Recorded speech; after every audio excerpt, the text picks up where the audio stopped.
বিসমিল্লাহির রহমানির রহিম। আজকে ফৌজদারি কার্যবিধির মনে হয় 10 ক্লাস করব।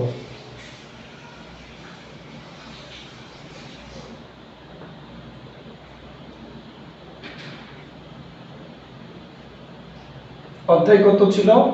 অধ্যায় ছিল 7। অধ্যায় 7-এর নাম কি ছিল? দলিল ও অস্থাবর সম্পত্তি আদালতে দাখিল করা এবং অন্যায়ভাবে বা অবৈধভাবে ব্যক্তিকে উদ্ধারের পরোয়ানা সংক্রান্ত। এটা ছিল। ধারা কত ছিল? ধারা ছিল 94 থেকে 105। আমি 94 থেকে আগে একটু টান দেই। এই আইনটা একটু কঠিন, মজা লাগে না, তারপরেও যতটুকু মজা লাগানো যায় আমি করব। এবং দেখেন এত ব্যস্ত হয়ে, যেমন আমি আমার কথা যদি বলি, আমার আইন পড়তে মজা লাগে। এই যে হ্যান্ডবুকটা অনেকে বলে তার মাথা ব্যথা শুরু হয়, কিছুই বুঝছে না, পড়ার প্রতি একটা বিরক্তি চলে আসে। কিন্তু আমি পড়লে ভালো লাগে, প্রত্যেকটা শব্দ আমি বুঝি। তো যখন আপনার মধ্যে এই কোয়ালিটিটা চলে আসবে যে আপনিও বুঝতে পারেন, তখন কিন্তু আপনার কাছে পড়াটা ভালো লাগবে। আর আজকে এই টিপসটা বলেন আর এই ওষুধটা বলেন, শুধু ওষুধ বললে ভুল হবে, এটা একটা মহা ওষুধ। একটা মহা ওষুধ আজকে আমি আপনাদের দিব, কি করলে আপনাদের মাথায়ও এভাবে পড়াটা বুঝতে পারবেন। ভিডিওর মাঝখানে আমি এই জিনিসটা এক্সপ্লেইন করার চেষ্টা করবো ইনশাআল্লাহ। আচ্ছা, তাহলে আমরা 94 ধারা থেকে আগে একটু রিভিশন দিই। গত ক্লাসে পড়েছি বিস্তারিত, আজকে জাস্ট ধারাটা টান দিই। ধারা ছিল 94, কি ছিল? দলিল ও অস্থাবর সম্পত্তি দাখিল করার সময়। বিস্তারিত পড়ি গত ক্লাসে, ক্লাস দেখে নেবেন। 95 চিঠিপত্র ও টেলিগ্রাম সম্পর্কিত কার্যবিধি। 96 যখন তল্লাশি পরোয়ানা দেওয়া যেতে পারে। 97 তল্লাশি পরোয়ানা নিয়ন্ত্রণের ক্ষমতা। 98 যে বাড়িতে চোরাই মাল, জাল দলিল প্রভৃতি আছে সন্দেহ হয় তখন তল্লাশি করা যাবে, পরোয়ানা তল্লাশি করা যাবে বা তল্লাশি করার জন্য পরোয়ানা যাবে। আর 99 হলো কি? এখতিয়ারের বাইরে তল্লাশিকালে প্রাপ্ত মালামালের বিলি ব্যবস্থা। আর 99 শর্টাফের ক হচ্ছে 99 শর্টাফের ক কতিপয় প্রকাশনা বাজেয়াপ্ত ঘোষণা এর জন্য তল্লাশি পরোয়ানা জারি করার ক্ষমতা। আর 100 ধারা হলো অন্যায়ভাবে বা বেআইনিভাবে আটক ব্যক্তিকে উদ্ধারের জন্য তল্লাশি পরোয়ানা। এই 100 পর্যন্ত আমরা গত ক্লাসে পড়েছিলাম। 101 ধারা টোটালি দরকার নাই, যেটা দরকার নাই সেটা আমরা মুখে ধারাটা এনেও সময় নষ্ট করবো না, ঠিক আছে? আর কারো যদি মনে করেন সব ধারা শিকারী থাকে, এই ক্লাস আমি শেষ করার 1 মিনিটের মধ্যে আমাকে কল দিবেন, আমি 101 ধারা বুঝিয়ে দেব। আর যাদের দরকার নাই বা আমি যেভাবে পড়াচ্ছি সেভাবে আগান, যেটা দরকার নাই সেটা পড়ার কোনো দরকার নেই।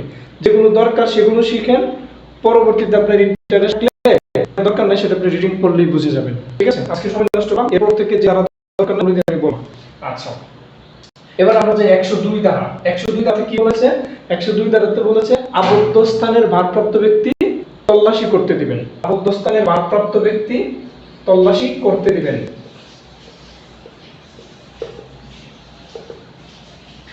আচ্ছা, আমরা লিখি আবদ্ধ স্থানের ভারপ্রাপ্ত ব্যক্তি তল্লাশি করতে দিবেন। 102 ধারা আমরা কিন্তু পড়তেছি সব তল্লাশি নিয়ে। 96 ধারায় কি? যখন তল্লাশি পরোয়ানা দেওয়া যায়। 97 তল্লাশি পরোয়ানা নিয়ন্ত্রণ। 98 যে বাড়িতে জাল দলিল চোরাই মাল আছে ওখানে তল্লাশি। তার মানে সবকিছু তল্লাশি নিয়ে পড়া হচ্ছে। 99 এখতিয়ারে তল্লাশি করে যদি মালামাল পাওয়া যায় ওইটার বিলি ব্যবস্থা কি হবে, তার মানে সব তল্লাশি। তাহলে 102 ধারা আর 103 ধারা খুবই ইম্পর্টেন্ট। 102 ধারা 103 ধারা খুবই ইম্পর্টেন্ট। যে কোনো পদ্ধতি ফৌজদারি কার্যবিধিতে তো পদ্ধতিগত প্রশ্নের যে কোনো মাঝখানে কিন্তু 102 103 ধারা থেকে উপধারা উঠিয়ে দেওয়া যায়। সুতরাং এই দুইটা ধারা খুবই ইম্পর্টেন্ট। 102 103 এই দুইটা ধারা খুবই ইম্পর্টেন্ট। তাহলে এই দুইটা আমি আগে বলেছিলাম যে কোন কোন ধারার ভিতর থেকে উপধারা শিখতে হবে আমি বলে দিব, আর কোন কোন ধারার ভিতর থেকে উপধারা শিখতে হবে না সেটাও বলে দিব। তাহলে আজকে বলে দিচ্ছি 102 আর 103 এগুলোর ভিতরের উপধারা আপনাকে শিখতে হবে। 102 এর উপধারা কয়টা আছে? 1 2 3টা। আর 103 এর উপধারা কয়টা আছে? 1 2 3 4 5টা। তার মানে টোটাল করলো 5 এর 8টা। এই 8টা উপধারা কিন্তু 8টা ধারা সমান। 8টা উপধারা 8টা ধারা সমান। আচ্ছা, আমরা একটু প্রথমে সংক্ষেপে মুখস্থ করব। আজকে শুধু প্রথমে সংক্ষেপে মুখস্থ করব। 102 এর 1, 102 এর 1 এ বলতেছে আবদ্ধ স্থানের মালিক অনুমতি দিবে। কি করার অনুমতি দিবে? তল্লাশি করার অনুমতি দিবে। 102 এর 1 কি? অনুমতি দিবে। প্রথমে সংক্ষেপে শিখি। 102 এর 2, 102 এর 2 হলো কি? যদি অনুমতি না দেয় দরজা জানালা ভেঙে তল্লাশি করা যায়। তাহলে 102 এর 1 অনুমতি দিবে। 102 এর 2 যদি অনুমতি না দেয় দরজা জানালা ভেঙে তল্লাশি করা যাবে। 102 এর 3 যে জিনিসের জন্য তল্লাশি করা হচ্ছে তো বলি না, 102 দিন তল্লাশি করতে গিয়ে দেহ তল্লাশি করা যাবে, মানে জায়গা তল্লাশি করতে গিয়ে দেহ তল্লাশি করা যাবে। 102 এর 3 হলো কি দেহ তল্লাশি করা যাবে।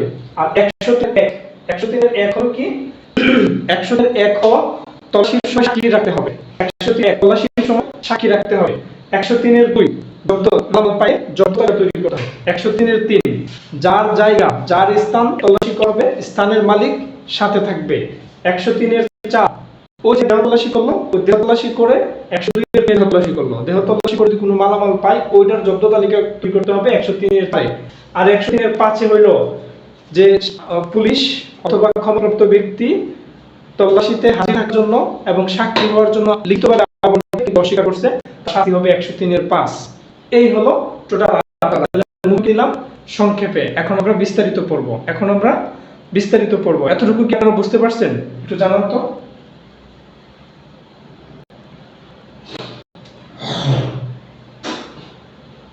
এত সময় যা বলেছি সবই ছিল পড়া। আমি যদি একটু গল্প আকারে সাথে বলি তাহলে কি ভালো লাগবে? যেমন ধরেন আমি একটা গল্প বলি। যেমন ধরেন রহিম নামক ব্যক্তির বাসায় চোরাচালানের মাল বা অবৈধ মাদক দ্রব্য আছে তার বাসায়, রহিম নামক ব্যক্তির বাসায়। তো পুলিশ কোনোভাবে ম্যাজিস্ট্রেটের কাছ থেকে পরোয়ানা সংগ্রহ করছে যে তার বাড়িটা তল্লাশি করবে। এখন তার ঘরে যেহেতু চোরাই মাল আছে, তাহলে পুলিশ যখন যাবে তল্লাশি করার জন্য সাধারণত সে তল্লাশি করার অনুমতি দিবে না। এটা কিন্তু স্বাভাবিক। তো পুলিশ যায় বললো যে আমি তল্লাশি করব।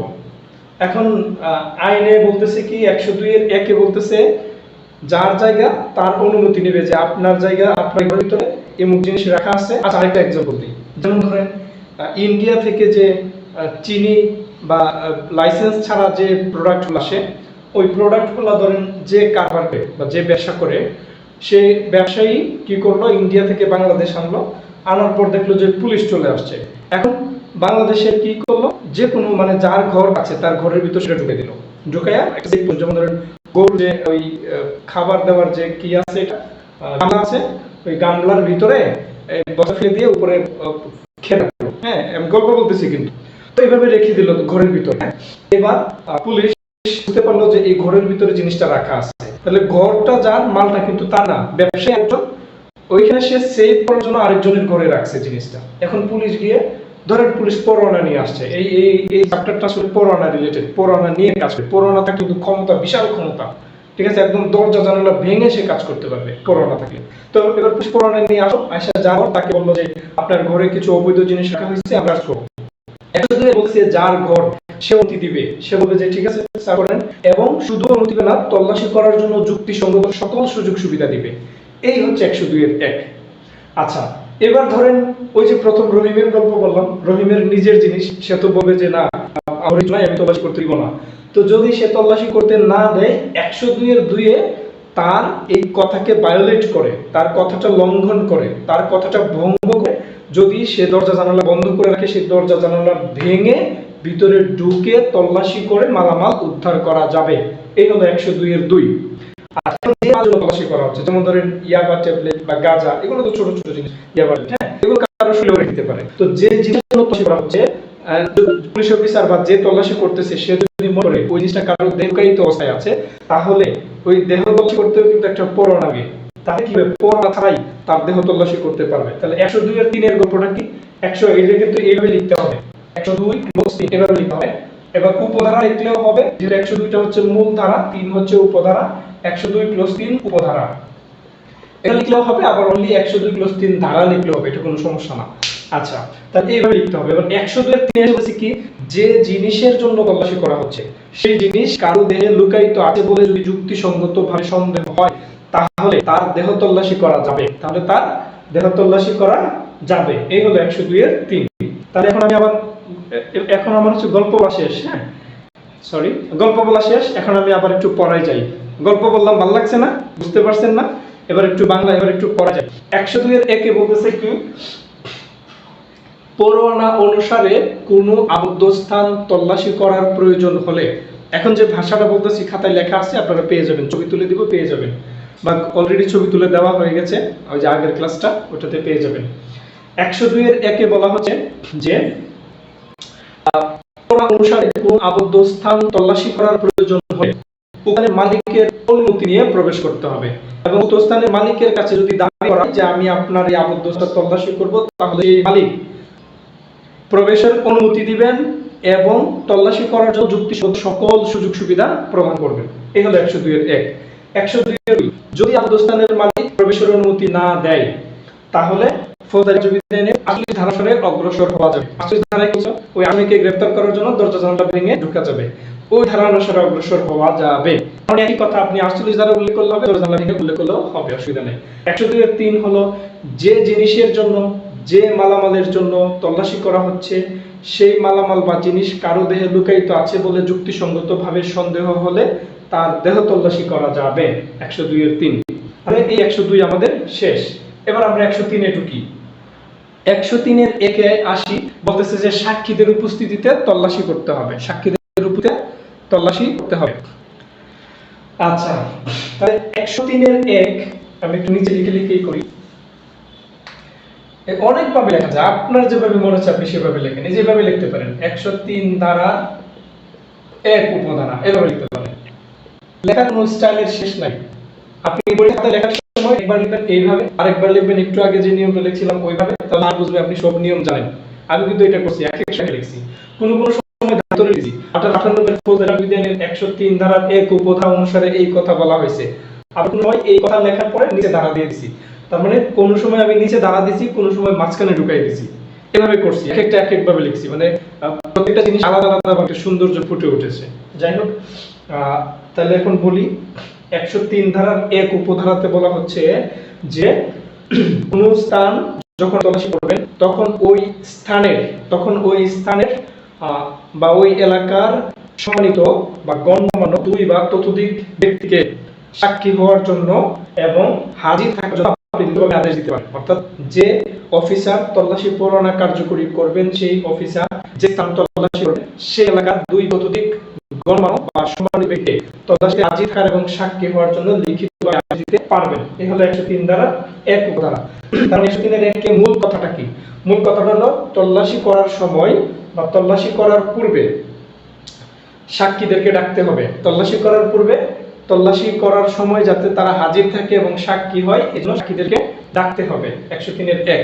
102 তল্লাশি করাকালে যে মালামাল পাওয়া যাবে ওই সকল মালামালের জব্দ তালিকা তৈরি করতে হবে। 103 এর 2।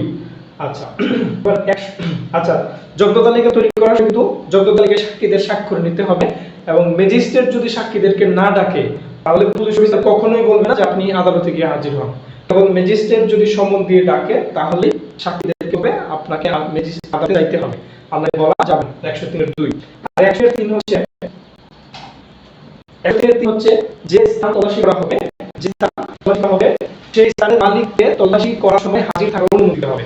তল্লাশি করার সময় হাজির থাকার অনুমতি দিতে হবে, এবং তল্লাশি করে যে মালামাল পাবে তার যদি জব্দ তালিকা তৈরি করা হয় তাহলে মালিক যদি অনুরোধ করে যে আমাকে একটা জব্দ তালিকা কপি দেন, তাহলে তাকে একটা জব্দ তালিকা কপি দিতে হবে। আর 103 এর 4 হলো কি, ওই যে 102 ক্লোজ 3 ধারা অনুযায়ী দেহ তল্লাশি করে যে মালামাল পাওয়া গেছে তার জব্দ তালিকা তৈরি করতে হবে, এবং ওই ব্যক্তি যদি অনুরোধ করে আমাকে একটা তালিকা দেন, জব্দ তালিকা দেন, তাহলে তাকেও এক কপি জব্দ তালিকা দিতে হবে। আর 103 এর 5 হলো ওই যে 103 এর 1 ধারা অনুযায়ী 2 বা ততোধিক সম্মানিত ব্যক্তিকে হাজির হওয়ার জন্য লিখিত আদেশ দিল, তারা যদি ইচ্ছাকৃতভাবে হাজির হইতে অস্বীকার করে বা সাক্ষী হতে অস্বীকার করে তাহলে তারা দণ্ডবিধি আইনের 187 ধারা অনুযায়ী দণ্ডনীয় হবে। তারা দণ্ডবিধি আইনের 187 ধারা অনুযায়ী দণ্ডনীয় হবে। এই যে এখানে 102 থেকে 3টা, 103 থেকে 5টা, এই 8টা উপধারা কিন্তু আমি মুখস্থ বলে গিয়েছি। মুখস্থ বলার কি লাভ হয়েছে এবার আমি বলি, যদি পরীক্ষায় প্রশ্ন আসে যে তল্লাশি করার পূর্বে এবং তল্লাশি করার সময় এবং তল্লাশি করার পরের কাজ কি, এইখান থেকে আমি অন্য কিছু অথবা এই 8টাকে আমি চিন্তা করব কোনটা আগে মাঝখানে কোনটা পরে, চিন্তা করে আমি লিখে দেব। আপনাদেরকে আমি প্রশ্নের উত্তর লিখে দিব, এখন বাদ টেনশন করে কিছু নাই। এখন আপনারা জাস্ট এভাবে বলে দিয়েছি, এবং বইয়ের সাথে মিল পাবেন না, আমি আমার ভাই সুন্দর করে মূল রেখে আমি ভাষায় দিয়েছি, আপনারা আমার ভাষাটা পড়ে কিনবেন। যদি কোনো কিছু অ্যাড করতে পারেন, সংযোজন বিয়োজন করতে পারেন, তাহলে সংযোজন বিয়োজন করে নিজেদের মতো করে নোট করবেন, সেটা আরো ভালো। আচ্ছা, এবার আসেন বলছে একটা মহা ওষুধ দিব, মহা ওষুধ দেওয়ার পরে আর দুইটা ধারা 104 105 করে আজকে ক্লাস শেষ করে দিব। যদিও আমি একটু ব্যস্ত, তাহলে আর একটু বিশ্লেষণ করে পড়াইতাম। তো যাক, আজকে শেষ করে দিব 104 আর 105 করে। এই দুইটা ধারা পড়ার আগে একটু মহা ওষুধ দিচ্ছি। সেটা হচ্ছে, দেখেন পৃথিবীতে যা কিছু সৃষ্টি হয়েছে সব মানুষের এই ব্রেন থেকে সৃষ্টি হয়েছে এবং চিন্তার দ্বারাই সৃষ্টি হয়েছে। আপনি যদি মনে করেন যে আপনি একবার পড়েই শিখে যাবেন, একবার পড়েই পারবেন, সেটা ভুল ভাই, সেটা পারবেন না। আপনাকে বইটা নিয়ে বসে থাকতে হবে এবং বারবার লাইনগুলো রিডিং করতে হবে। বিরক্ত লাগবে এবং কোনো কোনো শব্দ বুঝবেন, কোনো কোনো শব্দ বুঝবেন না। যে শব্দটা বুঝবেন না এটা কি অর্থ হইতে পারে, বা আর যে শব্দটা বুঝছেন এটার সাথে যে শব্দটা বুঝেন নাই এটার কানেকশন কি হইতে পারে, এভাবে আপনি চিন্তা করে সময় দিয়ে পড়তে হবে। এবং এভাবে পরে যে শব্দের অর্থটা আপনি পান নাই সেটা গুগলে সার্চ করে খুঁজে বের করে দেখা হবে। গুগলে সার্চ করে পান নাই, আপনার আশেপাশে যারা পরিচিত, আপনার যে মনে হয় যে একটু ভালো বুঝে তাকে করতে হবে। ফর এক্সাম্পল ধরেন, আমি একজন অফিসে কম্পিউটার অপারেটর ছিলাম, বড় অফিসার, না বলি পদবী না বলি। আমি যখন কোনো কিছু পারতাম না আমি ওনাকেও জিজ্ঞেস করলাম যে এটার মানে কি স্যার।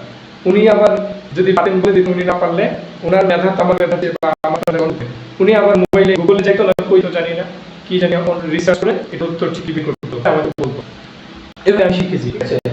তো আপনার হচ্ছে কি মহা ঔষধ হচ্ছে এটাই ভাই, আপনার ব্রেনটাকে চিন্তা করে করে কাজে লাগাইতে হবে। আপনি যদি মনে করেন যে একদিনে আপনি একবার রিডিং পড়ে পারবেন, হবে না। আপনাকে সময় দিতে হবে, মেইন বইটা বারবার রিডিং পড়ে পড়ে অভ্যস্ত করতে হবে। মেইন বইটা বারবার রিডিং পড়ে পড়ে যখন আপনি অভ্যস্ত হবেন তখন কঠিন কঠিন শব্দগুলোর সাথে আপনি পরিচিত হবেন। পরবর্তীতে আপনি 1 সপ্তাহ 10 দিন পড়েন, এরপরে দেখেন যে আপনি যা পড়তেছেন বুঝতেছেন, যা পড়তেছেন বুঝতেছেন, আর বুঝতেছেন মানে আপনার জন্য শিক্ষা খুব সহজ হয়ে গেল। তার মানে এবার আপনাকে ঠেকাই কে?